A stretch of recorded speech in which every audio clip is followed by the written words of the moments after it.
Hey, you awesome folks! Thanks for taking this journey of discovery with your guide, Keith Haney. You're listening to the Becoming Bridge Builders podcast, your favorite podcast for everything from racial reconciliation to education innovation, justice reform, and leading change in the 21st century. This podcast is for people who love to be challenged with difficult topics, but want practical solutions to solve these challenging issues. Becoming Bridge Builders makes change possible. Each week on the podcast, Keith invites innovative thought leaders to share how they are building bridges in their area of expertise. You will hear breakthrough ideas and concepts that are changing the world.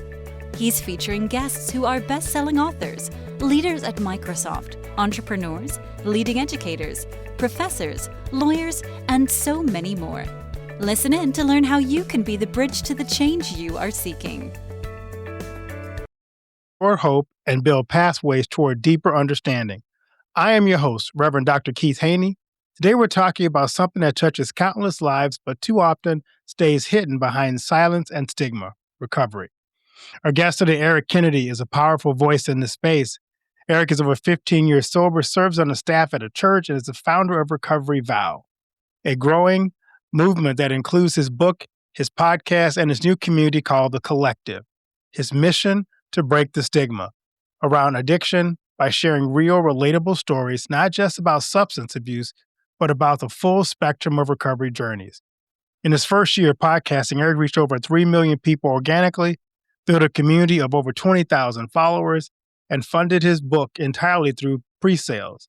But more importantly, he's building a space where vulnerability replaces shame, connection replaces isolation, and testimony becomes a tool for hope. We welcome Eric to the podcast. How you doing today, my friend? I'm doing good, Dr. Haney. I feel like I need to go ahead and just Venmo you $1,000 for that. That sounded really good when you read it.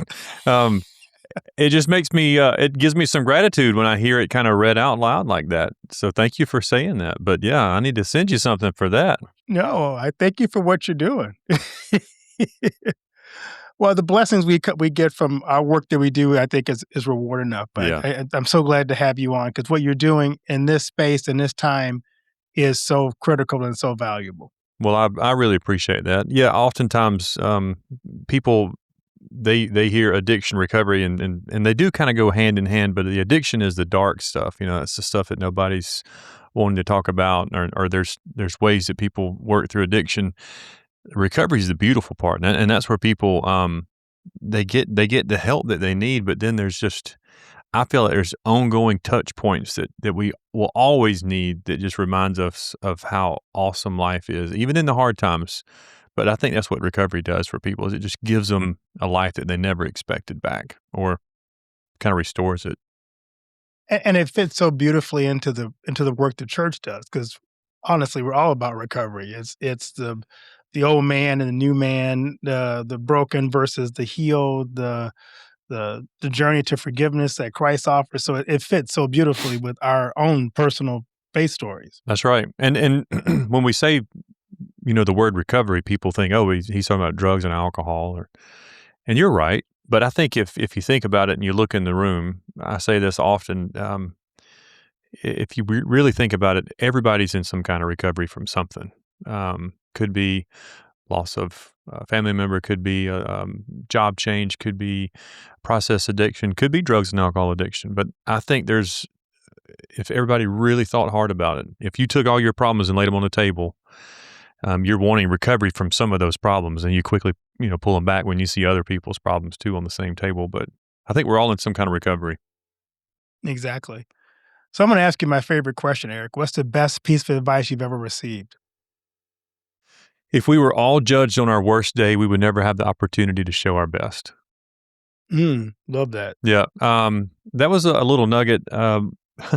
It's actually a church story. I've been working for Stevens Creek Church. I've been serving here for 14 years, been on staff for almost 11 years. And we had a guy that left the church and then was coming back, but there were just kind of stipulations around that. And it was a different circumstance. It's the only situation I've ever dealt with in my tenure here that had that kind of a situation. And it wasn't bad, but we were just guarded. And I remember asking my boss, Pastor or Dr. Marty Baker, and I said, "What do we do with this kind of situation?" And he said that to me in an email, and so it's been a part. It's on my email signature now. So if I send anybody something, or if I speak on a stage, or on a platform like yours, Dr. Haney, it's going to be something that when I get asked that question, that's going to always be my go-to, because that's what happened for me. Is if I was judged on my worst day, I would never have the opportunity to show my best, and my best is so much better than my worst. And the bad thing about our worst days in this day and age, in this section, this time, this Kairos, is sometimes your worst day is now on tape and it's on social media and it gets sent around the world before you can even stop and go, that was a really dumb thing to do. Yeah. Sometimes our mistakes, when I'm almost 60, my mistakes may be limited to just a few friends who were there with me and we swear each other to secrecy. But now we like to tape our mistakes. Yeah. I mean, you're absolutely right. I've been in recovery, or walking in my recovery now, for September will be 16 years, but just in the last 10 years, I mean, the iPhone 13 just came out, right? Or 17, whatever it is. I mean, so even when I got into recovery, you're talking about, being almost 60, I'm almost 50, and how much has just changed in 10 years. I mean, so it's going to be quick, even quicker now for folks. But yeah, it was easier to hide stuff back in the day, but I guess back in the day, I'm just saying like a decade ago, but yeah, you're right. It's going to get out there really fast now. Right. So you've made testimonies about the heartbeat of your message. What do stories, raw, unpolished, honest stories, how much weight and power does that carry toward healing and hope? Well, it's funny that you bring that up. A lot of folks, when they go through treatment, they'll find a 12-step program. That's what happened for me. I went through a 12-step program after going to treatment. And in that 12-step program, we're taught to be anonymous. And I did that, and I respected that. But in that anonymity, when I was at treatment, we would have people that came into the treatment center, and they would share their stories. Say an Eric came and a Dr. Haney came, and they'd just gotten off of work, and they take time out of their day and their night to come and speak to people that needed to hear. And they just needed to see what recovery does look like, once you can have a life after this. And I say all that to just talk about, not that everybody's going to agree with this, but I truly believe that anonymity has to be broken in order for people to relate. It comes from the power of somebody's story, their testimony. You can only have a testimony with a test, and I think we've all been tested, but I don't understand why there's just got to be such secrecy around that. Or it's not shame. It's like the right to be anonymous. Like, I don't want you knowing my stuff. That's true. You can do that. But for me, it just helped me walk in the recovery. And I think new thoughts need to be talked about and new things need to be tried. I don't think that 12-step programs are the only way. I think some people go to church and they have a higher power that they call God, and that happened for me. And then I was, baptized at this church that I found, and now I work for this church. But it was because I broke my anonymity. My story got told, and then when my story got told, other people started coming to me, and they were like, "Hey, will you help me walk through my thing?" Or, "Hey, can you help my son or daughter?" Now, yes, we can, but it's only if they're ready for the help. But yeah, I truly believe in sharing your story and breaking your anonymity to reach people. I always get this a lot of times when I work with people, try and get them to share their story. They'll say that my story isn't big enough, or my story is not bad enough to be worthy. What do you say to someone who says their story is not significant enough to be told and to make a difference in somebody else's life? Well, it could be this a part of the plan. Like, you're having an opportunity now to face consequences or walk through situations before your story gets bigger. You can wait. We can just talk about it now and just see how much more worse it gets. But I think you have a huge opportunity. It's kind of like the story where a flood was coming, and the waters rise, and they got out of the house and they went on the roof, and the police came to save them, and and they said, no, the Lord's going to take care of me, or I'm going to figure this out. And the waters rose even higher, and they went higher up on the roof, and then, a helicopter came and was going to rescue them and save them. And then, no, I got this. It's not that bad yet. The Lord will take care of it. And then they drown, and they get to heaven, and then it's like God asked them, or they asked God, why didn't you take care of me? And he said, well, I did. I sent a police, fire, and a helicopter, and you didn't take that opportunity. So it kind of goes back to that. If you want to use like a metaphor, why sit around and wait for your story to get worse, or not believe that this is a calling on your life and an opportunity for you to walk out of something? God puts us in situations where, and Pastor Marty says this all the time, but I thought about this the other day because it's true that we're either walking in something, we're in it, or we're walking out of something. And for people in recovery, we're often juggling more than one thing when we're in it. It could be multiple things. It could be job change, change in income or loss of a spouse and things like that. And that's where we're trying to find a balance. And so why wait until it gets harder if you have an opportunity in the early stages to address something? So your story doesn't have to be full of horror and wait in order to change somebody else's life. You can use the story you have now to do that. Does that kind of answer your question a little bit? No, it does. And it reminds me of something you said earlier, too, about the stigma of addiction. And I want to dig into that because a lot of times addiction does carry this heavy stigma, especially with us who are in faith communities, that's really a big burden to carry. How do you help people break through that stigma in a healthy and compassionate way in the work that you do?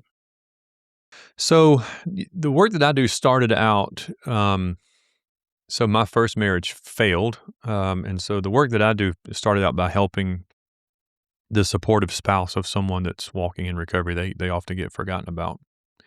And so that's how I got to the point of writing the book, Marriage After Addiction.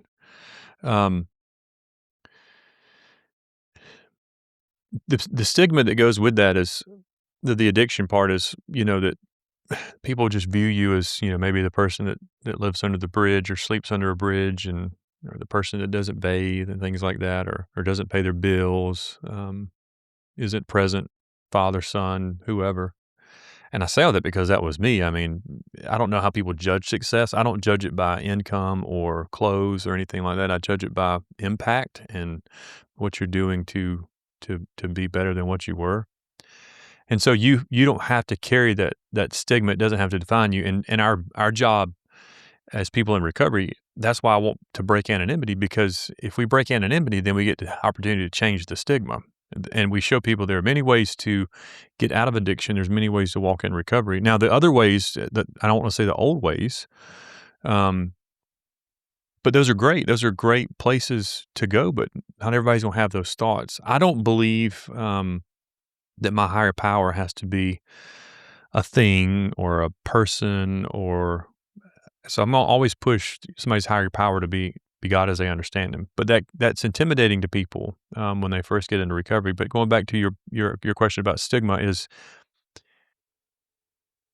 I don't know exactly how you change that, but my point of view is we do that through other people. We do that through showing people that we can be greater than the 10% that make it. And we have to do that by sharing what we went through. And I hate talking about the past because it just drums up different emotions that I'll carry the rest of the day sometimes, or maybe it gives me certain dreams that I'll have at nighttime. And because I have a horrible past. I slept under a bridge when I used to drink too much and lost my car. I used to walk down dirt roads when I'd crashed my car, but I was still going to the coke man's house to get crack or whatever. And so if I tell that story, people are going to look at me and define me or try to see me that way, but it's going to be hard for them to do that if they just see this just tall guy that's maybe kind of well-dressed because he's overcompensating for being bald and getting older. But, it's because I want people to see what success looks like in recovery and not be judged by what addiction looks like in their past. And again, the success isn't money or platform, anything like that. The success is the impact that we can make as people. And men and women have an opportunity to do that for other men and women. and we reach people um, through the stories that we had to walk through. But we got to share that and just break that stigma. So, what was a turning point in your own story? Um, I had a moment of clarity. It was one morning. It was a Thursday morning, and I was up early. I usually get up. I was getting up early because my alcohol addiction had me to a point where I needed it in order to not have the shakes. I would start going into DTs early in the morning, but I would stay up late because I was snorting cocaine or smoking crack, and so I mean, I- probably after midnight, and then I was up at like 5. So I was living off like 4 hours of sleep. But this one morning, I had gotten up and I had about a pint of alcohol left, and I was going to get probably, I think it was like $60 worth of crack. And I was driving, and I mentioned a dirt road a minute ago. I was because I was thinking about this story. It's funny that you asked, but I had a little car, and it was raining and it was wet, and I live in Georgia, so we have these Georgia clay dirt roads, and I took these dirt roads to get to where I was going, and I crashed my car. And when I say crash, it was just like it slid off the main road into the ditch in this embankment.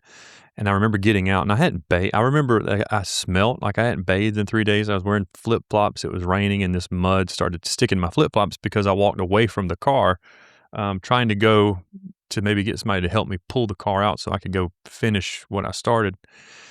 And Dr. Haney, I remember walking back, and I got about 500 yards away from the car, and I found myself in the middle of this cotton field that had been, cut. So it was kind of flat, and the sun was coming up, and yeah, the just outside was starting to get light. And I just remember I could see a tree line, and it was just me out there in this big open space, but alone. And I had moments of clarity in the past, but it was usually like if I was in jail, I was like, okay, Lord, get me out of here. But this was just a time where there was nobody else around. It was just me and something that I would talk to every once in a while when I needed something. But this isn't because I needed something. This is when I wanted something. I wanted him, and I said, Lord, if you're real, is this the way my life is supposed to be the rest of my life? I'm 30 years old. I'm in the middle of a field at 8 o'clock in the morning, 7:30 in the morning, and I'm on the way to get crack, and I have an addiction. But is this what you have in store for me? And I expected, when I looked at that tree line that you could just barely start to see now because the sun was coming up, I expected a flock of white doves to fly out of these Georgia pines, just like pollen was falling out of them. But that wasn't the case, and I expected the sun just to rise 30 seconds quicker, and just, the Lord would just do something. And that didn't happen. But in that moment of clarity where I did finally just reach out and I asked for help, I remember turning around and I went back to that car. I didn't find any help, but I remember walking along that dirt road and I saw this old shed like at a farm. And so I went and it was like really old, and the wood was, I was able to pull the wood off, or I got inside on my hands and knees really and kicked the wood off from the inside. And I took that wood with me like a little bundle under my arm. And I knew if I got back to that car and I dug the mud out, I could get that wood shoved under the wheel or tire of that front wheel drive car. And I got out of there. I did. But I went straight on to where I wanted to go, or where I thought I needed to go to support my habit. The funny thing in that is that nothing happened when I asked for God to show me. But when I got back home, I had 2 cops show up, my little 4-foot mom and the mayor of the town where I was working for, and they took me to jail. And so my moment of clarity is where I was begging for God to step in, and I wanted it immediately. And it wasn't immediate, but he let me get that $60 worth of crack because that was what I needed. He let me get what I needed, and I drank that morning. And then when I got home, I went to jail. And so I think about that as a moment of clarity because that's when my life changed. My life changed not because I went to jail and not because I got to use for the last time or not because I got to drink. It's because I had called that morning before I left for the first time and actually talked to someone at a treatment center and said, hey, I have an addiction and I'm about to go use, I've tried to hurt myself, and so just like little little things added up. And so when I got back and these cops showed up, I was able to show them the phone, and it wasn't a smartphone; it was a flip phone. But I said, if you look at the numbers I've called this morning, I want to get help, and it was a tough love thing. And they said, no, you're going to go to jail. And I went to jail for panhandling. I got to the point where I was borrowing money to support my habit, and not paying it back. And so it was just orchestrated, right? So, I mean, I got to detox, a hard detox in jail. I got to see what that kind of looked like and be around in that environment. And I could be there for a long time if I went back out. And I could die. I tried killing myself twice, Dr. Haney, and it didn't work. But when I did get out, the judge said, you called that number before you came here. And if you really mean it, you'll call it back. And I'll give you 48 hours to find somewhere to go, or we're going to send you to prison for drug charges and all this other stuff. And so I did. And it wasn't because she told me I had to do that. It was because I still wanted to do that. I mean, I had enough of enough. I mean, I was done. When I say done, I mean, I couldn't afford to get high anymore. I couldn't afford to get drunk anymore because I needed more and more and more. Not only was I borrowing from people that loved me and cared about me in this little town,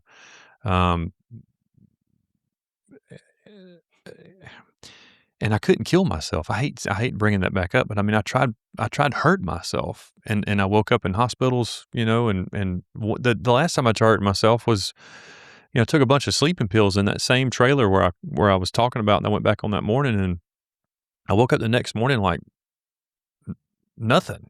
So that was God had already stepped in, and I just didn't know it yet. And he was waiting on me. And as soon as I stopped trying to make decisions on my own and allowed him to step in and start making decisions is when my life started to change. Now, it took time. None of it was immediate, but I believe that if the responsibility was given to me for the things that I had, even a year into my recovery or 16 years into it, if I'd had this kind of responsibility day one, week one, I'd have failed. I'd have relapsed. And we're talking major life changes happening after I got out of jail. I went to treatment for 30 days. I started working a program. I divorced my first wife because she was not on board with, now we're friends now, and she may hear this podcast and it's going to be okay. I would say the same thing if she was in the room, but I got full custody of our 2 children at 9 months sober. So not only was I responsible for me, I was responsible for these 2 other little kids in diapers, and we started over from scratch. But I knew that God had a plan for my life, and I hadn't even been invited to church yet. I didn't do church, but I got invited to church for an Easter service, and they said, just kind of come as you are and just experience. That was the first time I've ever been invited to church, and they use the word experience, not just attend. And so when I got here, I remember sitting on the 3rd row, and man, I cried like a baby. I was like, oh my goodness. And it was all a part of a plan that he had orchestrated, from me walking in that cotton field to going to jail, to being released to go to treatment, to being given Cameron and Christian, and then to find a church that now I serve and work for and grow and be a part of. It's been insane to say it. And then you read a bio like you did. I didn't deserve any of this. And so this is what I want for other people. It's a legacy change, right? It's a generational breaker, not a generational blamer. It's an opportunity to get people to understand that God has a plan for you. God has a plan for your life. And if you're willing to do the work and get out of your own way, he'll take you to places you never thought, dreamed, or imagined. And that's what he's done for me. That's amazing. I'm curious, as you tell me your story, you couldn't have done this without, first of all, God guiding it, but also support around you. What kind of support did you get from family, friends, church on this journey? Because I'm sure there were temptations as you said, okay, I'm going to turn my life around to go back to the previous way of living. What support did you get along the way to help you stay on the right path? Well, I kind of smile a little bit when you ask that because nobody was helping me. I had burnt some bridges, man. My mom and dad, especially after the divorce, we would go, my mom would help me, take care of the boys by buying some clothes, flea markets and things like that, because it was tough. But when I started to prove myself was through the amends I was making. Apologies didn't stick anymore. You know what I mean? So I had to make amends. Now I found new friends at the church. And it was new for me. That was new for me. These people didn't grow up where I grew up at. I had already defined them before I got here, if you know what I mean. And so when I walked through the doors, it was like, you better not put your hands in the air and praise and worship. You better not grab a snake and bring it out. And if you speak in the spirit, I'm out the door. So, I mean, I had already set these barriers, but then, now we don't hold snakes or anything like that here, but we praise and worship, and I have spoken in the spirit now because I have this relationship with a higher power, but also the Holy Spirit that fills me. And so that became my go-to for support. And I know that sounds kind of cliche, but it had to become that one with me and God as I understood him in the beginning. And then the relationships came to where I could ask for someone to talk to in a small group setting, or talk to my pastor and things like that. And I had my mom. My mom's great. My family were encouraging and supportive, but again, I had killed some relationships, and it took time. And I know this is a kind of a cheesy acronym, but I love it. Time is things I must earn, and so I had to earn all of that back. Even my ex-wife. I mean, I often have thought about, what would these people be like if I wasn't in addiction? Like, did I keep her from becoming a nurse, or did I keep my mom from, getting sick or getting older, feeling older quicker, or putting that kind of stress on? Like, what mentally could I have done? Because that's a burden that they carry. The addiction hurts me, but it also hurts people. And then we're taught to be selfish in our recovery, but they still felt the weight of that. Does that make sense? It does. And so, but I did have a support group. I mean, I made some really good friends. I'm still friends with them here at the church. And that's important. If people listen to this, it's very important for us to surround ourselves with a group of people that are going to be encouraging and strong. And as you grow and have more influence and things like that, your friends will still change even more. I don't hang out with a lot of people in their 20s and 30s because I'm older than that, but they will come to me for advice maybe. I try to surround myself with people that are like-minded to me. I'm mid-40s, late 40s,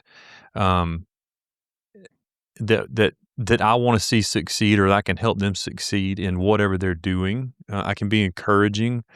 Now, that sounds so like this is, Brother Eric walking through here all day long, like, just christening people. That's not the case. I still deal with, let me tell you, some heavy life things. But my life is not unmanageable anymore. I have the power to manage my life, and it starts with this core group like you're asking about. Now, I didn't have this core group in the beginning, but it grew over time. But what I did have in the beginning, and I keep going back to it, is just that higher power. And I had that relationship after walking through those 12 steps and then breaking that anonymity and getting baptized. That was a big deal for me. And now part of the service I work here at the church, I oversee our operations for our campus growth. So we have big building projects, things like that. That's what I do. But then on Sundays, when we have baptisms, one of my favorite things to do that I get to serve doing is to help people in and out of our baptism pool. And then when Pastor Marty dunks them, it's people in the audience see it, but to see it from behind, it's so spiritual. And I know I'm just standing there holding a towel, but the experience of standing there watching someone's life change, because I remember getting dunked in that same pool. And I remember Marty holding me down, not holding me down, but helping me, down and helping me back up. But I'm telling you, I probably need to stay down a little bit longer than I did. But to get me back up out of that water and to see people, their life being just kind of washed away, it's such a moment. And I'm just thankful for that too. So let's talk about your ministry, Recovery Vow. It's becoming a Okay. movement. Tell us about the book, the podcast, and the collective. Okay. Thank you for asking that. The book started, I pitched the idea of writing a book about my life. Like, I have all these life stories I could tell, and I wanted to put it down. Everybody wants to write a documentary, right? And so when I went to this publisher, a friend of mine has written a book before, and so I went to his publisher and I said, hey, I need help, orchestrating how to write this book. I have some ideas on what I want it to say and what I want in it. And I told them, and they said, look, this is great. Everybody needs a document or autobiography, but you're you're Eric Kennedy, not John F. Kennedy, not Ronald Reagan, not Dr. King. Nobody's going to read this because they don't know who you are. And I said, well, that stinks. I appreciate you pointing that out. It also hurts. But they said, think about, you talk about recovery. Who can you serve in recovery? And the supportive spouse is often forgotten about. So are parents and family and things like that. There's not a whole lot for them to do in recovery with the person that was the addict. And so I said, well, maybe if I look, if there's anything out there, maybe I don't want to duplicate anything and I don't want to take anything from anybody, but if there's not anything out there for a supportive spouse, then I want to grow that. And there's in the 12 steps of an anonymous group. There's a chapter called "To the Wives," but this was written back in the 30s. But there should be a chapter now called "To the Husbands." There's women that are in addiction too, and then there's Al-Anon and things like that, and then there's groups. But we were a church built of small groups, and so I thought about, well, if I got something that was done well enough, we could write something as a workbook, and then I could give that to treatment centers, and I could give that to churches, and I can give that to married couples that are walking through recovery together, because they're now they may not have been in addiction together, but they're in recovery together, and they love that idea. We couldn't find anything out there that was like that, and so I wrote out chapter outlines and a manuscript of what I'd love for it to see or be like. They helped me name the chapters, and we talk about everything from communication to marking your time of sobriety together. Like we get these chip systems and things like that in the rooms. But your spouse needs to be celebrated too, and I'm no marriage expert or sex expert or anything like that. But we talk about everything in there, and it's so practical. It's not intimidating. It's not like a King James version of a really thick Bible. It's a workbook, and then there's questions at the end of every chapter for the supportive spouse to answer, for the person in recovery to answer, and then for you guys to answer together. And then from that, the publisher said, you should consider doing a podcast, not because you have the perfect face for radio, but because, this would be a good way to get your book out there. And I said, okay. And so I started this podcast, and it goes back to breaking that anonymity. I wanted people to come share their stories and let people see what, the platform of recovery can look like, and just give new thoughts to it. And then, the collective has kind of become the hub of all of it. So the collectives where people can join our network, and they'll get one-on-one coaching from me. They may get workshops or quizzes they can do. They'll get like daily touch points and connection. Then, and we'll go through the book together. We talk about all kinds of different things on the collective. And so the collective is kind of where people funnel in, and then we connect them by giving them the book. They can listen to the podcast. They'll get, like I said, workshops, one-on-ones. And then we have our own coffee ministry now too. Conversations happen over cups of coffee, and people connect over coffee. So as a nonprofit, we try to figure out ways to bring in money to help be self-sustainable, because I hate panhandling and I hate going out and asking for money. I got in trouble for asking for money before, so it's kind of like in my head. But I have to go out and ask people for donations, and we do that. But if I can be self-sustainable, and we're getting there. As a nonprofit, I never thought it would be this much work, but it's work I enjoy. It's this whole thing we do 21 days of prayer here at Stevens Creek, and it was back in August, a couple years back. I said, Lord, it was kind of like being in that cotton field again. I was like, what do you have in store for me? What do you want me to do? And it was the word legacy. He gave me the word legacy. He's like, you can change your legacy, and you can help me change other people's legacy. So that's why I decided to write the book, and then it led to everything we just talked about. But now I'm writing a second book now, and it's going to be to parents. Parents often get lost in between the balance between enablement and support. Daddies want to take care of that little girl, and mamas want to take care of their little sons, and they want to fix them. And then they forget about their marriage. But if you think about it, it's God, then your spouse, and then your kid. And that's a hard pill to swallow. But I want to bring back their health that needs to be brought back to their marriage.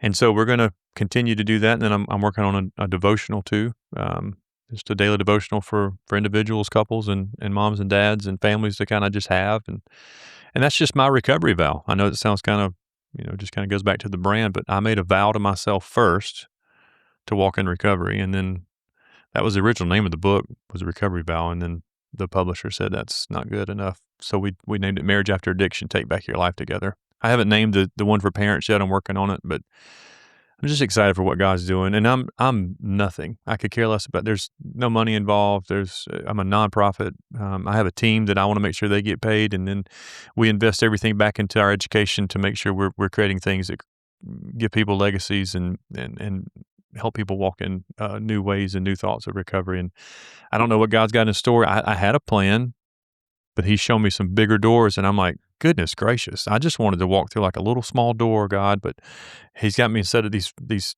king size French doors, and it's like you're going through these doors, and I'm like, okay. And so I just Marty says it often. We just roll up our sleeves and do the work. So I'm just rolling up my sleeves and doing the work. So the work you've done has reached out to over 3 million people. It's huge and incredible for the first year. What do you think is resonating with people that you've connected with so far? I think it's the people they see on the podcast sometimes is what it was in the beginning. You see a mom and dad that lost a child, and so parents connect with that. You see a husband that was in treatment. I'm thinking about people that were actually here, and the wife was back home with 4 kids, and they found the book, and it gave them another tool to go along with what they were already doing. I think people of any denomination, of any race, of any background, we all are in some kind of recovery. And we all need to know that there are other people just like us, no matter what their belief systems are or what they think's right or wrong. They want this or need this, and it's just recovery in general. And if we can just be another tool in the toolbox, I think that's where we've done really good. The followers and all that kind of stuff are great. I care about those numbers, but if I did it for 8 million people, and by now, I think that's what we're probably organically around on the reach. Now, that's not how many followers we have, but that's all great. But if we made contact with one couple, then it was all worth it in the first year. The second year, if we made contact with the second couple, if I did all of this for one family, how much could that change the families that are come from that? So it goes back to the person in addiction can change the outcome of so many people's lives just by walking in recovery. So we do that by one family at a time. And I may not, Marty told me this yesterday. He's actually told this in staff meeting. He said, you may not see the benefits of your labor ever. Your kids may not see the benefits of your labor. But here's what I know is that I've gotten a written word that will live on forever. That was the legacy I prayed for. That was the moment of clarity that God had in store for me, But He said, it's going to take you 16 years to get there, but we're going to get you there. I'm glad it didn't happen too soon. I'm glad it happened 16 years later. Wow. So I'm going to fire some questions at you, some lightning round questions. Okay. I'll do the best I can. What's one myth about recovery, about addiction you want to put to rest? That it's not all poor people. It's not all brown baggers. It's not the people that can't afford things. I know people in addiction that I'm working with right now that are millionaires. It's people that are married. It's people that are grandparents. It's people that are kids. There is addiction does not choose a person based on anything other than their mind. They go after, everybody's got a brain and they go after that. They go after your brain and your heart, and everybody's got that. Does not care about where you come from, where you're going, who you are.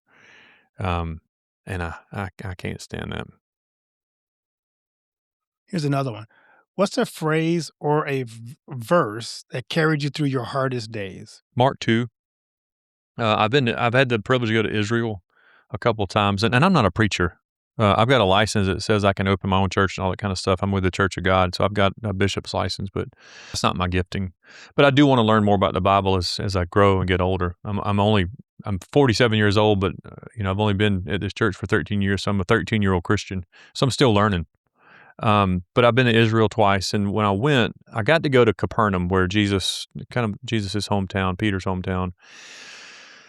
And the story of Mark 2 was where Jesus returned to Capernaum, and they all gathered at Peter's house, and in the center of his house, Jesus was there, and there were people gathered outside the door, and then there's this paralyzed man outside, and this group of friends came along, and they noticed the paralyzed man, and they wanted to get him closer to God.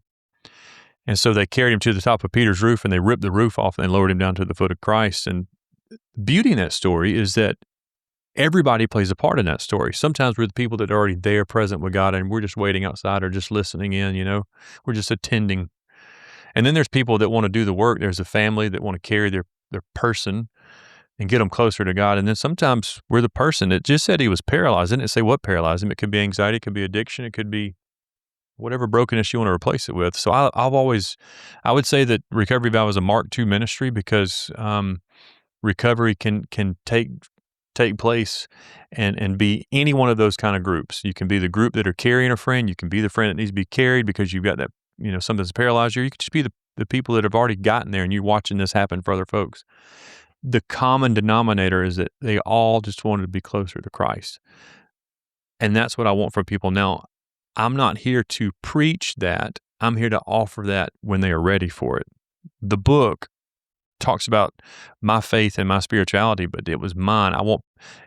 If you'd have pushed or I know this is going a little bit slower than what you want for rapid, but I'm just saying this because it means something. A lot of people are intimidating by their relationship with God because they think that they have to understand Jesus first, and you do, but that's intimidating for some. It was intimidating for me. I couldn't wrap my mind around staying sober for 24 hours, much less if you threw me the curveball of Christ. But when I was ready and I got it, I needed somebody to be ready to give it to me and explain it more. And so that's what I want to be. I want to be there and just ready when they're ready to receive it. So if I need to help them pick up their mat and carry it to the top of Peter's house, and being in Capernaum, that's what I want to say is being there. There's now a church built on top of Peter's house, and you can stand in this church, and it has a glass floor in the center, and you can see right where you can see where Jesus was standing, and why Mark II was written. Wow,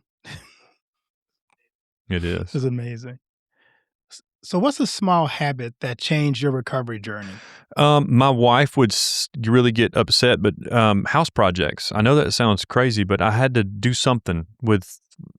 It's like I think a lot of people in recovery have anxiety. In addiction, we have depression, but our anxiety just makes us kind of go.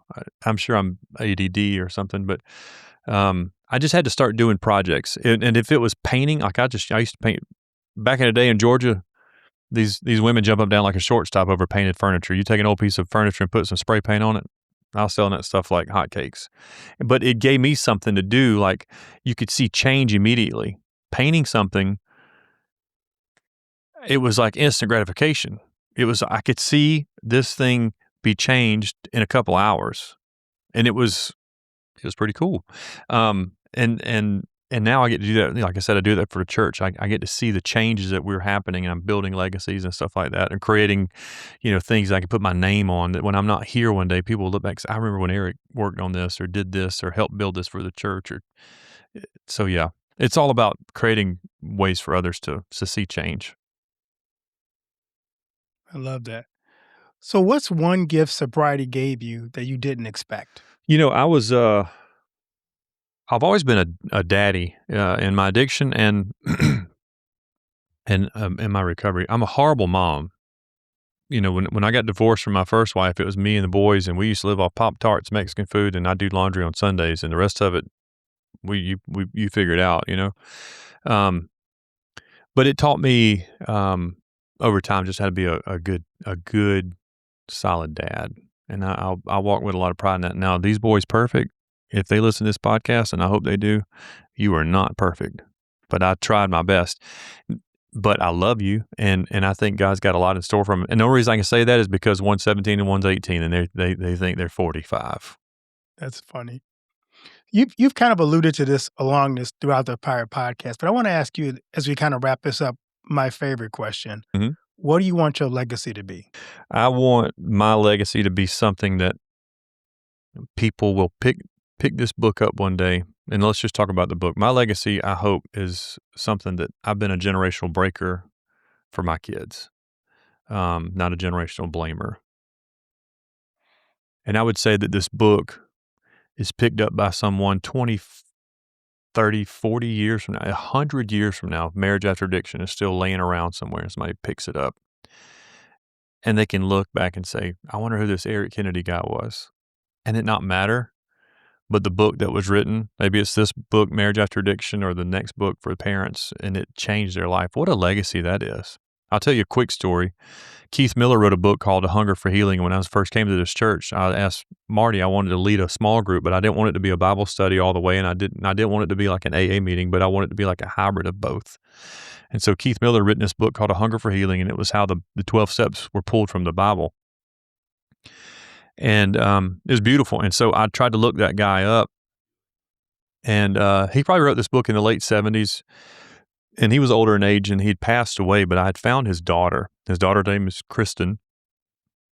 And she lived in Texas, and I reached out to her, and I got her on the phone. I still have her number in my phone. And I said, hey, I just want you to know, your dad wrote this book, A Hunger for Healing, and he's still changing people's lives, even when he's not here. And she got so emotional in that. And I think that story is a God story because she was in Texas, and she said, well, where are you at? And I said, I'm in Augusta, Georgia. I work for a church called Stevens Creek Church. She said, where is that at? And I said, it's on Stevens Creek Road. And she said, my daughter lives on Stevens Creek Road next to your church in Stevens Creek Commons. So here's Wow. How crazy is that the guy that I wanted to be like, in a way, Keith Miller, out of all the roads in the whole world, his granddaughter was just next door. That's how close these things are. That's how good God is, just to give you the power of a book and the legacy and how close that person really is to you through his grandchild. But yeah, I just want to be able to look back somebody to look back one day and say that guy, his book changed my life, or his nonprofit changed my life. So I have a new thing we do on the show, and that's the surprise question. Pick a number between 1 and 10 for your surprise question and throw a curveball at you. 9. What would be your best day ever? My best day ever? Yep. Best day ever. I would like to play. Does it have to be about family? No. Be whatever. So Whatever. I live in Augusta, Georgia. My best day ever would to wake up and be at home with the kids and my wife, and we smile, have a good morning, and then I go play the Augusta National on the perfect weather outside, and they get to go with me to take pictures of me on every hole, and then when we get done, we eat in the clubhouse as a family, and everybody just has a really, really good time. I love golf. I am horrible at it, but I love golf. And to play that course would be just something. You get a green jacket at the end of your special day? Yep, I get a green jacket. I want the green pants too. I want everything. But yeah, it would be with them. And I would just play the best round of my life, and they would be there to witness it and just enjoy that with me. That's amazing. That would be a good day. So Eric, where can people connect with you? So find you on social media? Yeah, you can find my personal page on Instagram or Facebook. I'm even on TikTok. You can find Recovery Vow on all of it: TikTok, Instagram, Facebook, LinkedIn. We even have our collective is on a platform called School, SKOOL. Of course, you can go to our website, and then if you want to go and actually watch some of the podcasts, our YouTube channel. If you want to stream it, we're on every streaming platform you can be on. And so if you can't connect with us, it's because you don't have internet. We are available all over. Well, Eric, thank you so much for your courage, for your honesty, for your heart for people walking through their own recovery journeys. You remind us that healing doesn't happen in isolation. It happens in community, in connection, and in radical honesty. To our listeners, if today's conversation stirs something in you, don't let it pass. Whether you're walking through recovery, loving someone who is, or simply wanting to create a safer, more compassionate community, Eric has resources that can help you. Connect with Recovery Vow, the book, the podcast, and collective community. Share this episode with someone who needs a reminder that grace is bigger than shame. Follow, rate, and subscribe to Becoming Bridge Builders so we can help create conversations that lift burdens and ignite hope. Eric, thanks so much for being a guest on the podcast. Thank you, Dr. Haney. I appreciate you inviting me.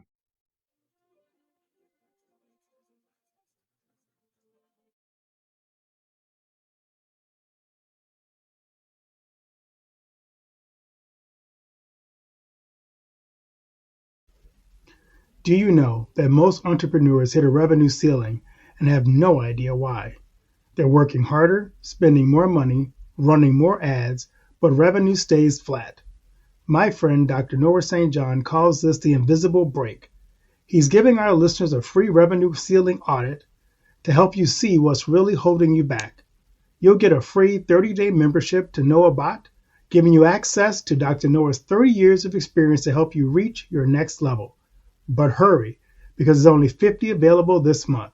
So if you're tired of being stuck at the same revenue level and want to finally break through, get your free revenue ceiling audit at drnoahvault.com in the affiliate link that'll be listed in the show notes.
Thanks for listening to Becoming Bridge Builder.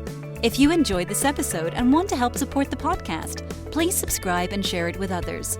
Post about it on social media or leave a rating and review. To catch all the latest from me, you can follow me on Instagram at bkeithhaney and on Getter and Twitter at RevHeadpin. Thanks again and tune in next time.